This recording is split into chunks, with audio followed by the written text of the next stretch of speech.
Hey Rachael, thanks for having me on today. I'm Myron Mixon, the Winningest Man at barbecue.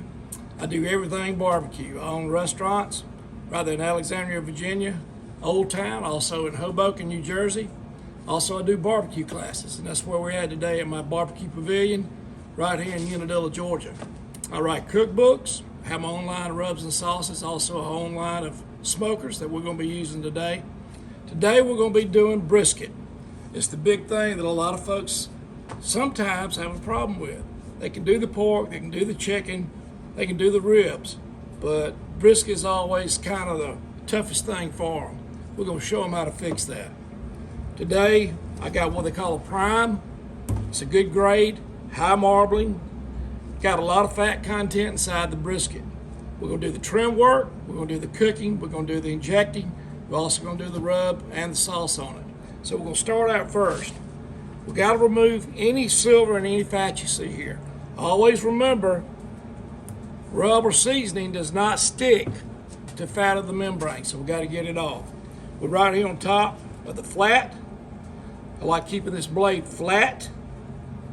Don't want to gouge in and make a hot mess out of it, so we're just going to take off what we can easily get to. And what you can't get, leave.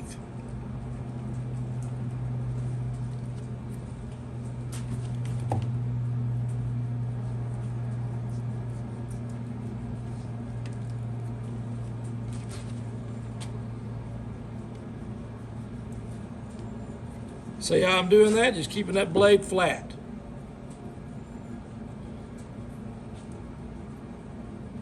Need you a sharp knife.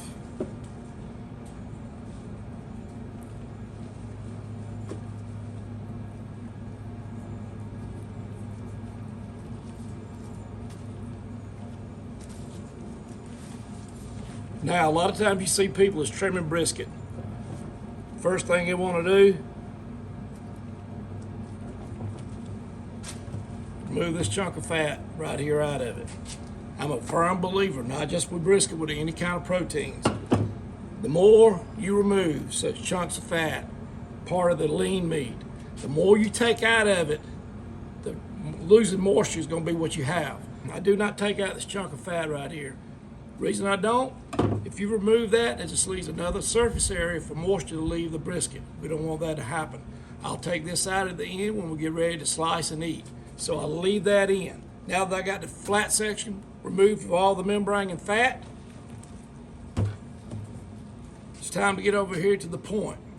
This is where the burnt ends come from. I forgot to tell you, we're going to be doing slices and burnt ends today.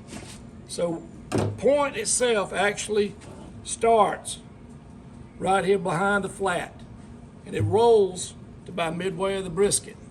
So the point itself does not go all the way the length of the brisket. We're going to score it about where I think it ends. We're going to remove the fat.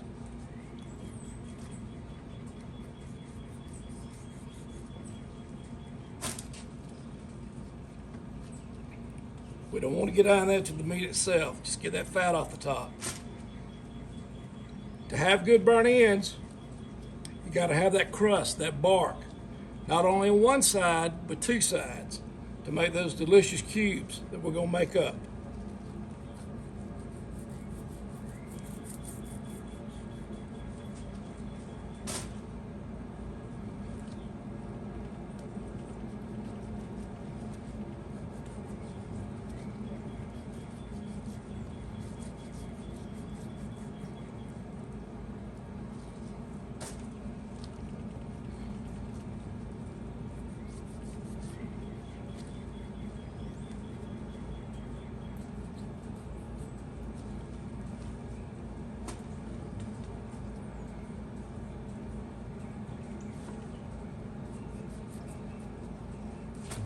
We're about done here.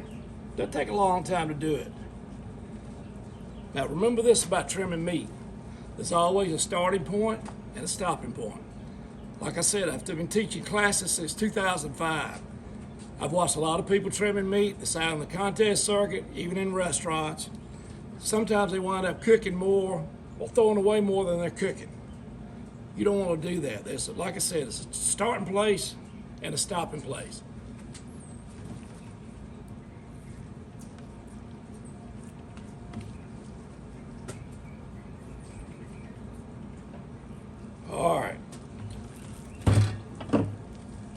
it's time to inject. I'm a firm believer in injecting meats. I love to inject all proteins. I believe you can always add flavor regardless of the quality of the meat or the grade. Also, every time you inject, it's in liquid form, it's adding more moisture to the meat itself. So I love to add that injection to it. What I got here, 16 ounces of water. I'm adding 8 ounces of my beef au jus prep. Probably won't take it all, but it's always good to have it. This brisket here in front of me is about an 18 pounder. You can find them, the recipe works great for 13 to 14 pounders, all the way up to 20. Now you got a grain that's running with this brisket. It's running from me to y'all. Always inject with the grain on a brisket, always. Reason for that, it allows for the injection to flow evenly through the brisket. If you go across the grain, it doesn't happen that way. And also it winds up showing pinholes where you've made the injection marks. It's not a good look. So what we're gonna do, we're gonna do about half the injection on the flat. Then we'll roll it over and do half the injection on the point, where we're gonna get our burn ends. You look at it like a checkerboard, like squares. You wanna make sure you hit every one of those squares. I got the injector at an angle, not coming out the bottom.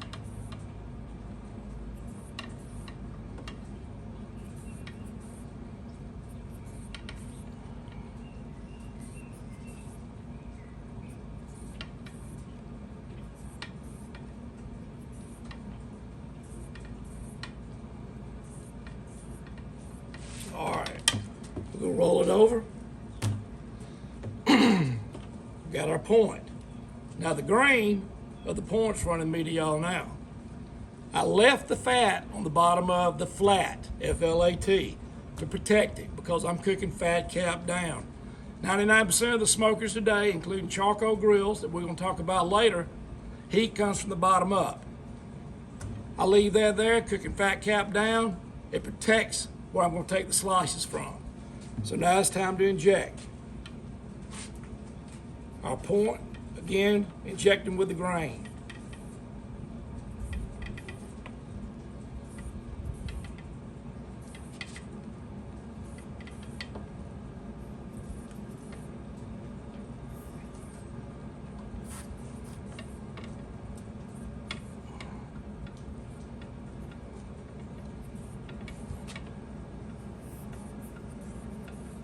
That's about all I can get in it. Let's set the injection out of the way.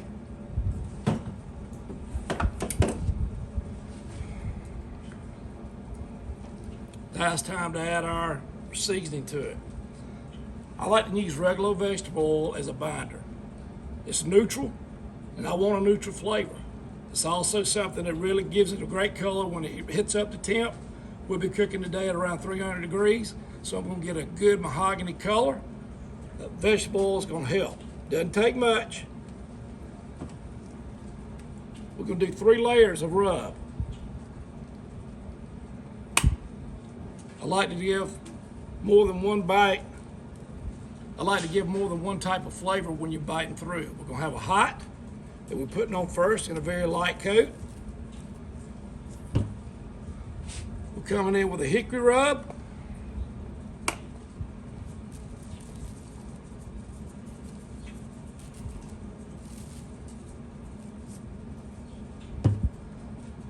Then my hickory salt. One thing about beef, and especially brisket, it can take spice coming from the hot rub, and it can take salt. It needs it. Now you notice I'm not putting any rub or seasoning here on the fat. Well, I'm going to remove that before we eat it after it gets done. So there's no need to put it there. Another reason is we're going to be cooking, part of the cook process will be in a pan where I can catch and save some of that au jus and reserve it. If I add salt and rub all down in here, it's going to wind up making that au jus too salty. Flip over, I always like to do the top last. parts you're going to see, make it look great. A little bit of the hot rub again.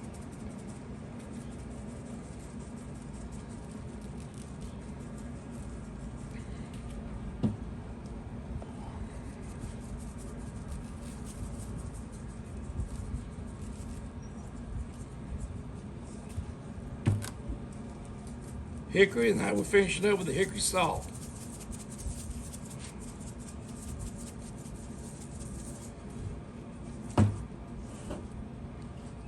Now we're ready to go.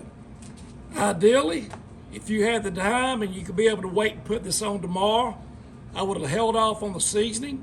After I injected, I'd have put it in a vacuum seal bag, vacuum sealed it down, let it sit in my fridge till the next day. It will elevate it, the flavor of this brisket up here.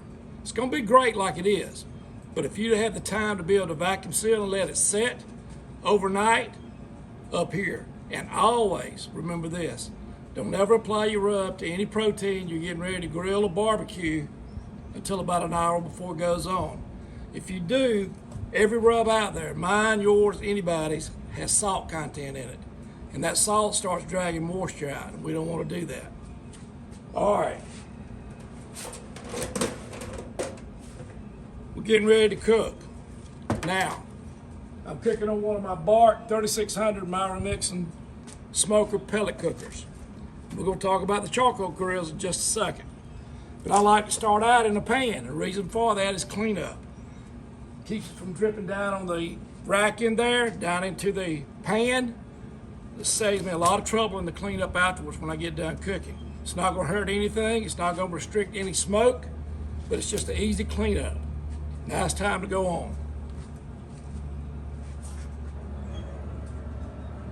We're cooking at 300 degrees.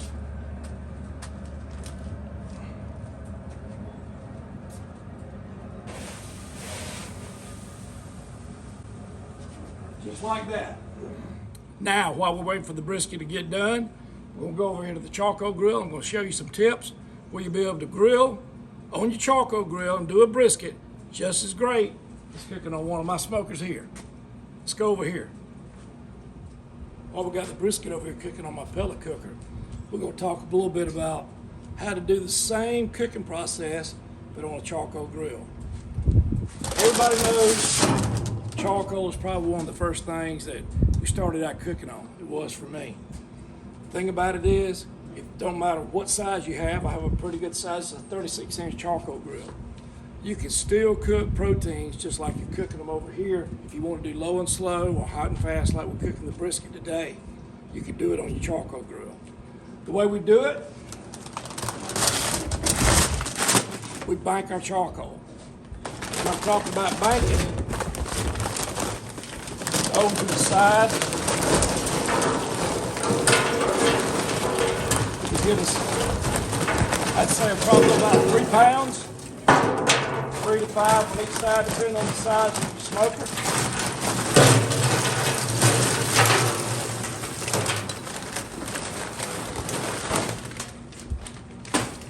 When I mean banking, I'm talking about moving all your charcoal where it starts pushing up the water.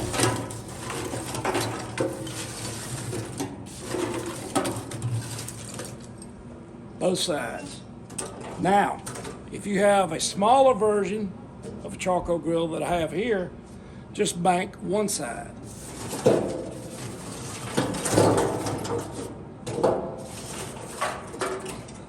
Now, what I like to do, I got my banks of charcoal on both sides.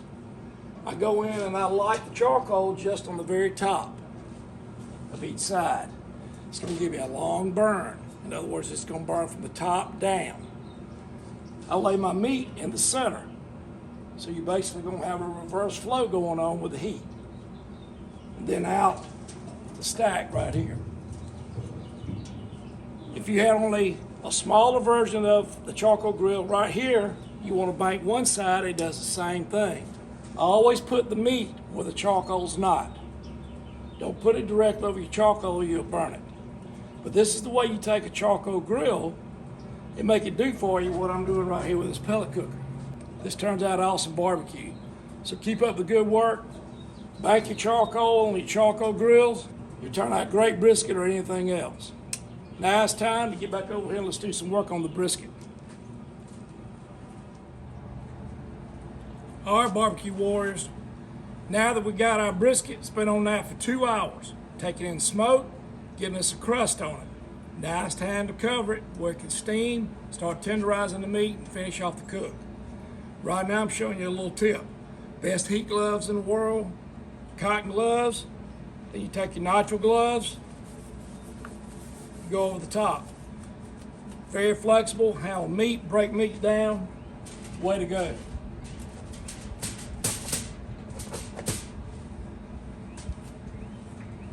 Fixing to take the brisket off the pellet smoker.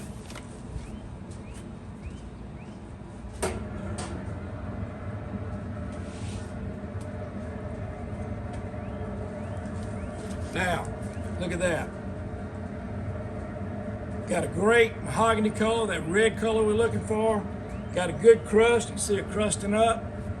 Now it's time for us to cover it, get it back on the pellet cooker and finish up. We're gonna cook an 18-pound brisket, 4 to 5 hours. It's awesome. Holds all that moisture in, you're gonna love it.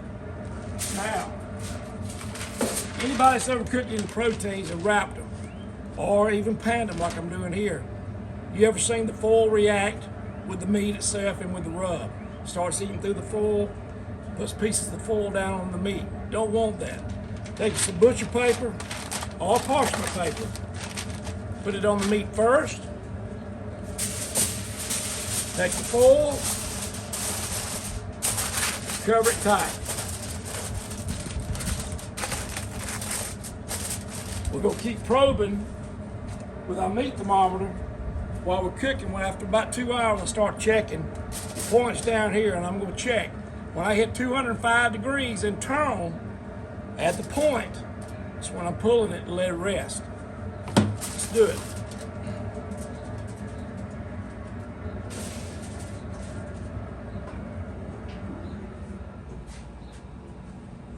Now, we got the brisket cooking for the next 2 hours, 2 to 3, depending on the size. We've got to get our sauces ready. This is a brisket sauce I use in competitions. It's done really well for us. Got my hog sauce going in. It's got vanilla in it. Got my hot sauce. 1 bottle of it. Looking at about 2 cups of each. That's what these bottles are. Then we got a little bit of honey. And I know that sounds strange, but the honey offsets that heat in my hot sauce. About a cup.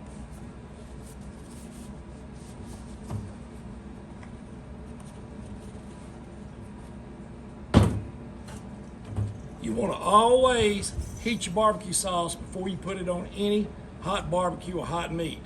Makes practical sense. Don't reach in the fridge, grab a bottle of cold sauce, put it on hot meat. Don't do that. We're fixing to go heat this up. Be back. Be time to take that brisket back off again. Let it rest. See you in a minute. All right, our brisket's been on now for 4 hours and 15 minutes. We done hit 205 with our meat thermometer at our point. Now it's time to let it rest. When I mean let it rest, that doesn't mean take that brisket and sit it out on the counter and let it get cold. Resting means keeping it warm enough, 160 degrees to 180 degrees, while it lets those juices start coming back in. When that brisket's cooking, it's rendering. It's pushing out fat, grease, pushing out all those things, but when you start letting it rest, it starts dragging all of it back in. Not only does resting make that moisture, make that juice come back to the meat, make it more flavorful, it also relaxes the meat where it's more tender. So that's what we're fixing to do now. And the best way to do that is put it up on our moving blanket, leave it in the pan,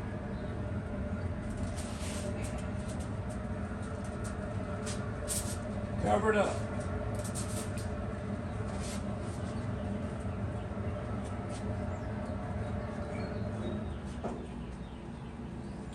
We're going to let it rest for 2 hours.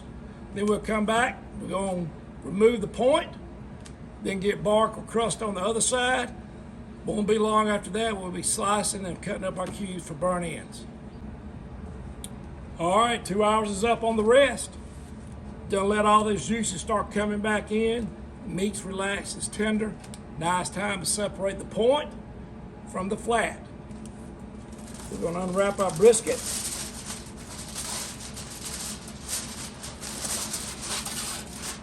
Take off the foil.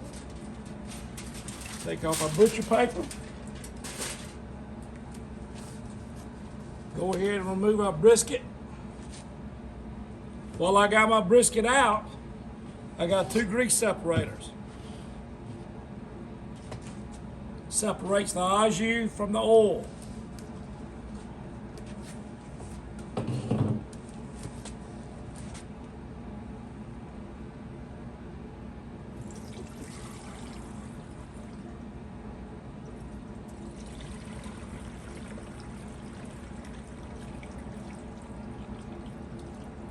This is what I love on my briskets. The natural au jus that cooked out of the brisket. Look at that. You can already see that separating. Seeing the oil going to the top, good stuff coming to the bottom. That one too. Isn't that awesome? Now, I'm gonna roll the brisket upside down. Reach over here and take my slicer. Now this is the point right here where I cleaned it off to be able to get our burnt ends. All I'm doing is separating right down the membrane and fat that separates these 2 pieces of meat from the flat. You see that? It's just a fat line.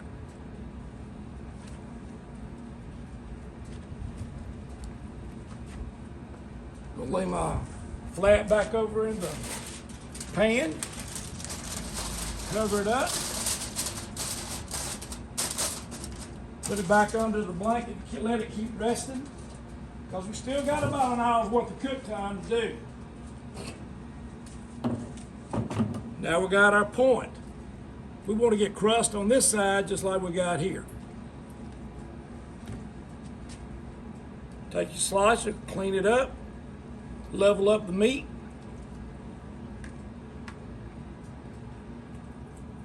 Remember that wedge of fat I told you not to remove? Well, there it is. Got it out of the way.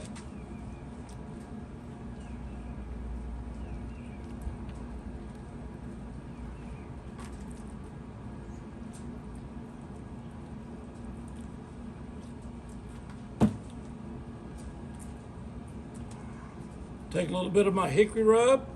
We're not going to put the triple layers. We're not going to put the hot hickory and the salt.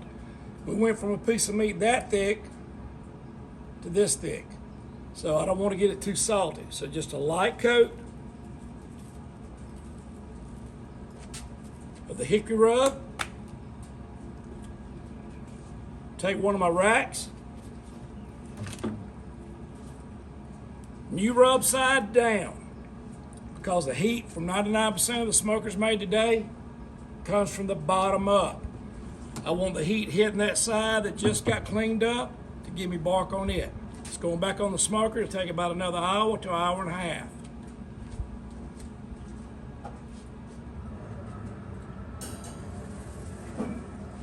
All right, our point's been on for 2 hours now. We got a good bark on the bottom of it. Now it's time to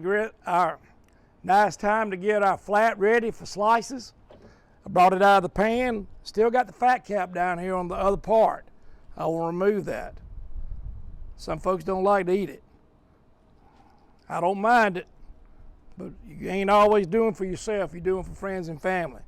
So we got to get this fat off.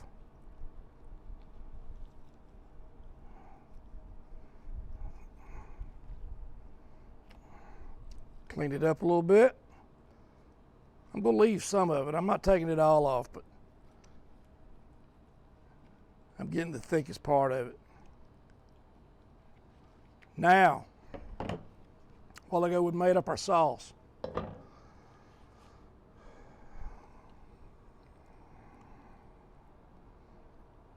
Sauce in the bottom.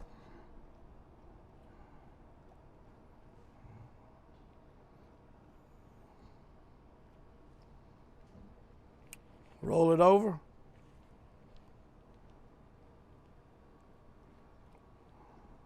sauce the tops. Always sauce the top of whatever you're doing last so it looks the best.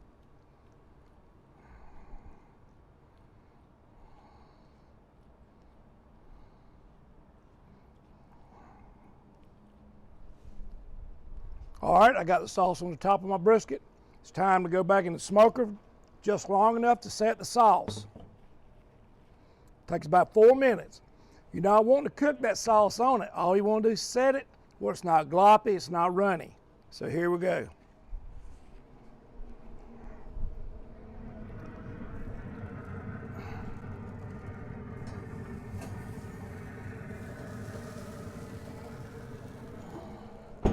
Bringing my point out. I'm going to do the same thing. All I'm going to do is sauce the top, so. Again, the point is a thin piece. Doesn't need a lot of sauce, and the cubes are going to be thicker than what we're going to make our slices. Stick them back on for the 4 minutes.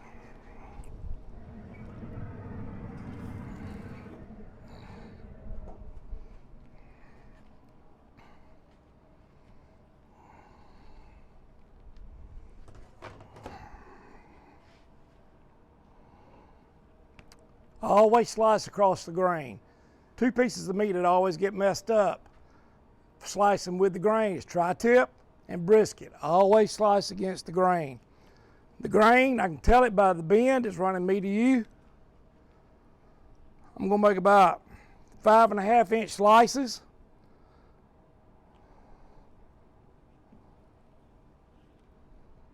Now, I'm not going to throw all this away. I'm just doing something to make it pretty. Now I got all my slices going to be 5.5 inches. Just like that.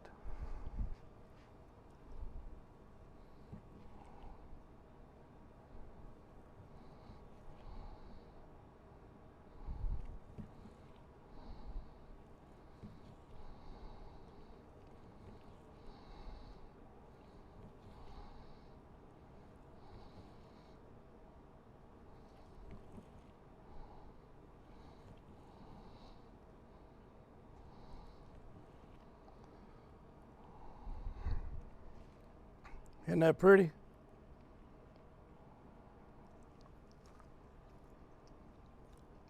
That's good. Now it's time to get our point back.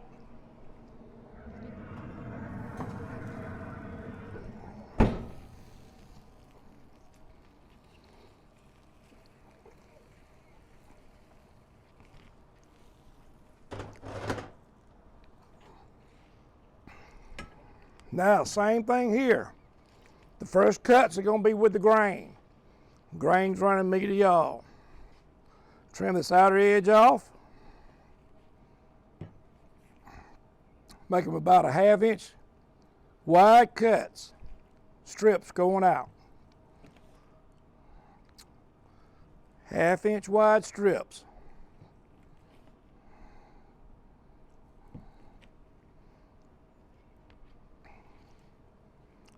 Now, we're turning it, we're going to cut across the grain to make our cubes. 1/2 inch wide.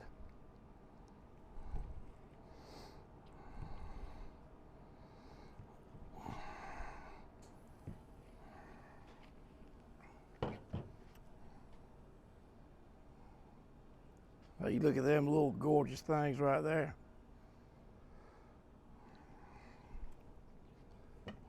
We're going to bring our plate over.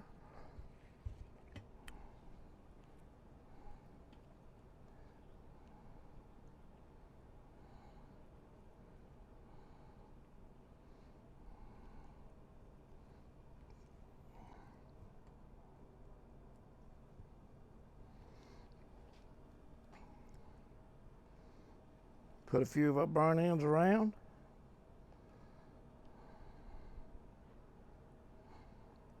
We're not through yet.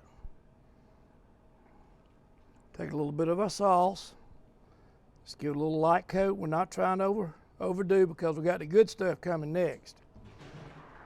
Now, remember when we poured our au jus in the grease separator? You can see it separating right there. Oil from the good stuff. Good stuff's on the bottom. I'm gonna give a little bump of that au jus. Even though I'm making a mess, I'm outside, it ain't gonna matter. That right there is the easiest brisket recipe you'll ever see. Total time, including the 2-hour rest, you're looking at no more than 6 hours. Start to finish, anywhere from a 12 to a 20-pound brisket, that's the cook time on it. Make sure you pick out a good quality piece of meat. Your local butcher will be able to help you out with that. Been glad to be with y'all today. Rachel, thanks for having me. Rachael Ray here after 17 years on TV. You're fixing to retire. I want to tell you, you've been a big inspiration to a lot of folks in the food world, me included. Gonna miss watching you, but I know you're gonna have fun. Maybe one day, when I get to that point, I can retire with you. I'm looking forward to it. But congratulations on all your success.